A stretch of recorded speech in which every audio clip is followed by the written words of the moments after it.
missionary in Indochina. He was taken into captivity by the communists, this missionary. Shortly before the fall of the Dien coup, that's one of the cities. He then befriended the camp commander and taught him English from the Bible. So that was a very good attitude he has. He used the Bible to teach him the English, but he used the Bible. Towards the end of time, they were together, they were talking about an upcoming operation in which the communists was going against overwhelming odds.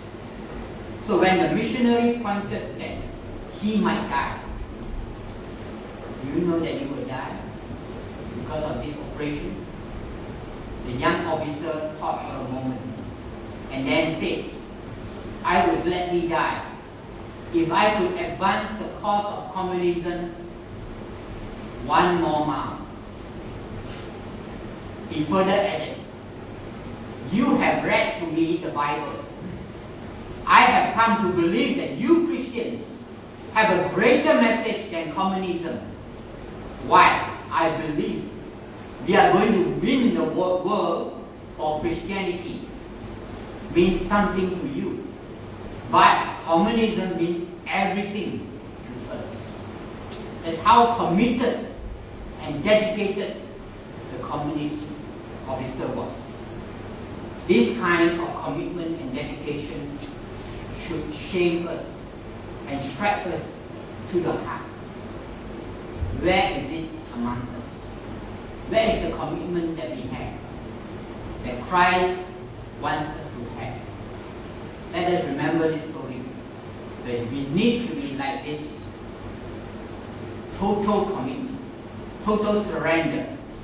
Many of the Christian warriors are traitors to their professed cause. Paul wrote 2 Timothy 2:4. No soldier on service entangle himself in the affairs of this life, that he may please him who enrolled him as a soldier. No soldier should entangle in the affairs of this life, that he may please him. We have this guideline for us to follow. The point to remember as Christians, we are not to compromise with the world so as to have becoming entangled in thinking and behave like traitors. The willingness is the aid and the comfort to the enemy. Who is our enemy? Satan is very happy if we are worldly minded, if we love the things of the world. On the other hand, some Christians are fighting only a defensive war.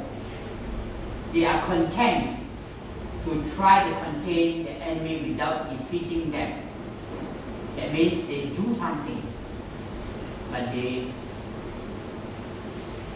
do not go to the limit. It says, some remark, I don't drink, curse. Are we governed by the do's and don'ts of religion? Jesus warns us against the unclean spirit who has gone out of the man, will return when 7 other spirits more will, and the last state will be worse than the first. So let our lives be filled with positive righteousness of Christ. Sin will reroot itself and overwhelm us. We need to watch out, be sober. Christianity is a positive religion. It's an aggressive religion.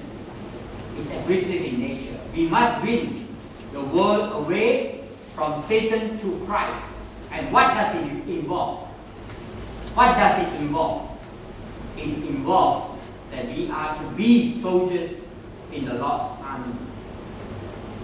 Are we enlisted in His army? He is recruiting us into His army. Those who are not in His army, they are fighting a single war themselves. You cannot fight the devil. He is very strong. But if we follow Jesus, Jesus is our commander. He will fight for us. Paul says, if God is for us, who can be against us? Nothing. We must submit. Number 2, we need to be enlisted. Number 2, we need to be submit to the discipline and the hardship. We need to be disciplined. We must get out on the field of battle. What if soldiers in the army just sit on the sideline and watch the officers fight the battles? That's the concept some Christians have today. They are watching the elders, the deacons, the preachers doing the work of Christ. Brethren, we must think in line with the Father in heaven. We must not sit on the sideline. We must fight. We must not only defend, we must also conquer. We must be aggressive to conquer the world for Christ. And we need strength. What is the strength that we need?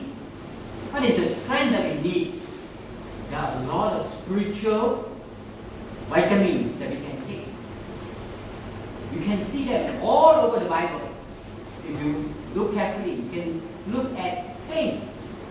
You can look at righteousness. You can look at peace. You can look at faith. You can look at truth.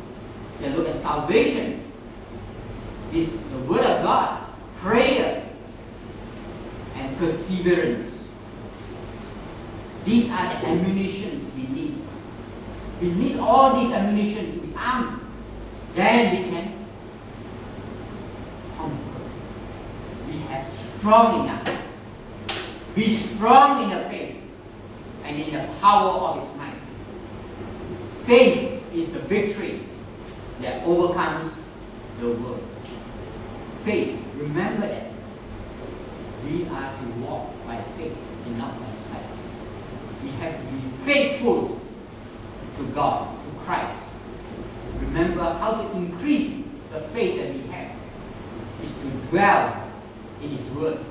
That's how you grow your faith. And you can grow that faith to be so strong that it will be able to be shield the enemy. That's called the shield of faith. The breastplate of righteousness. All these you need to do. And it is sung in the armor of God. Then you can be a spiritual soldier. You can be a spiritual soldier. In the book of 1 Corinthians, it tells us, be on the alert, stand firm, act like men, be strong. That's right, we need to be not to be quitters. Not to be quitters. Be men. Be strong. And we need to be faithful to the end. Be ye faithful unto death. And the crown of life I will give you. That's why in Revelation chapter 2 verse 10. What are we fighting for? We are fighting for the crown of life. Paul says that I'm fighting for the crown of life. That's what I'm fighting. I'm being persecuted for what? The persecutor becomes the persecuted. For what reason am I being persecuted? The people out there will say, you must be mad. You are the persecutor. Why you want to be persecuted? And even want to give your life to be persecuted. Because Paul has found that the reward in heaven things on earth. He is having the mind of Christ. He's spiritual minded. We must follow Christ. We must follow Paul. Just like Paul says, be Christ-minded. I am of Paul. I am of Christ. Be imitators of me, for I am of